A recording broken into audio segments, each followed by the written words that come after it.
Are your golem servants too stupid for your liking? Don't want to invest a lot of resources in special guards for your Fortress of Evil? I mean, cute teddy bear land where nothing sketchy happens ever? Well, friends, you get what you pay for. Introducing the newest model of Shred, Red, and certainly not dead, Helmed Horrors! Welcome back to a compendium of monsters. It's Helmed Horror Week. Before we continue, slash that subscribe button and come hang out on my channel. Your support helps me a lot. Helmed Horrors are challenge level 4, making them incredibly inadequate to defend your riches against high-octane murder hobos. They have an armor class of 20, average hit points of 60, blindside out to 60 feet, a speed of 30 feet, and a flying speed of 30 feet. Wait, you mean to tell me a f***ing suit of plate armor has a flying speed? Can it at least speak? Nope. Helmed Horrors can understand the languages its creator speaks, but can only listen. How tragic. There is a missed opportunity here for evil laughter to echo from the Horror's helm as it flies after intruders. Helmed Horrors are resistant to damage from non-magical attacks not made with adamantine weapons, so make sure you fork over that 100 gold to a blacksmith to get your weapons sorted. Helmed Horrors are immune to force damage, necrotic damage, poison damage, and conditions like blinded, charmed, deafened, frightened, paralyzed, petrified, poisoned, and stunned. It's definitely an upgrade from its animated armor counterpart in terms of being ridiculously particular about the things affecting it. Maybe this monster is just a representation of a DM metagaming against their players? Helmed Horrors have the magic resistance ability, giving them advantage on saving throws against all spells and magical effects. Haha, screw your punk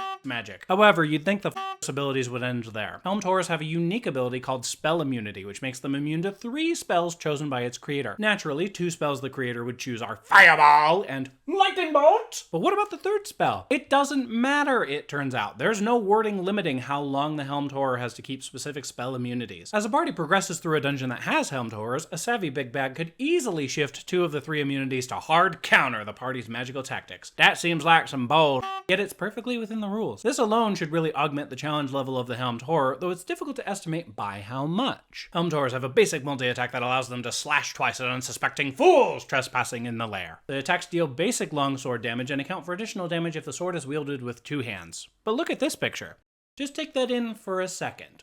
That's a triple flail. Using basic rules for flail damage, a Helmed Horror could deal 3d8 plus 4 damage instead of 1d8 or 1d10 plus 4. Seems like a great way to make Helmed Horrors actually threaten higher level adventuring parties. However, that's it. That's all the Helmed Horror has to offer for its actions. Boring! Helmed Horrors are created by powerful spellcasters who desire to keep their lairs safe from pesky murder hobos. Similarly to golems, Helmed Horrors take instructions from their creators and obey them to the best of their ability, which is always a meaningless statement. If your construct is like that extra stupid coworker we've all had at some point, it's not going to follow directions very well no matter how adequately you explain the task. However, in the case of Helmed Horrors, these constructs have an intelligence score of 10, giving them both average intelligence and a 3 1/3 increase over regular golems. Helmed Horrors are, shockingly enough, able to interpret commands and understand the spirit of their orders rather than just the letter. If you tell a golem, defend this hall, the golem will only defend the hall and not seek out intruders who leave the specifically guarded area. Sure, you could say defend the dungeon, but golems aren't smart enough to comprehend defending an entire dungeon. Helmed Horrors, however, can do both. Just when you think you outran the herp dirt flesh golem, a Helmed Horror swoops in and pursues you until you leave or it's dead. Try to hide! It'll look for you until it finds you or sees evidence that you've left. Oh, and for the record, Helmed Horrors don't need sleep, air, food, drink, or any necessities that you might. Like the rest of these videos, I have some issues on how Helmed Horrors are described in the monster manual. Namely, they are skilled warriors capable of assessing threats and targeting weaker party members first. But then, Helmed Horrors aren't smart enough to change their environment, fortify it, or take measures to improve their defensive position. What is happening here? Helmed Horrors are either skilled warriors or they aren't. A skilled warrior, by definition, uses the environment to their advantage and understands where the best offensive and defensive positions are in a given area. I honestly think that it would be more memorable to fight a Helmed Horror that actually mustered a decent defense. Think about it. Instead of having a metallic sack of hit points, your players could wander through the dungeon, stumbling into clever traps and other oddities. Lead them to believe the bad guy is waiting for them and baiting them. Get them ready to show that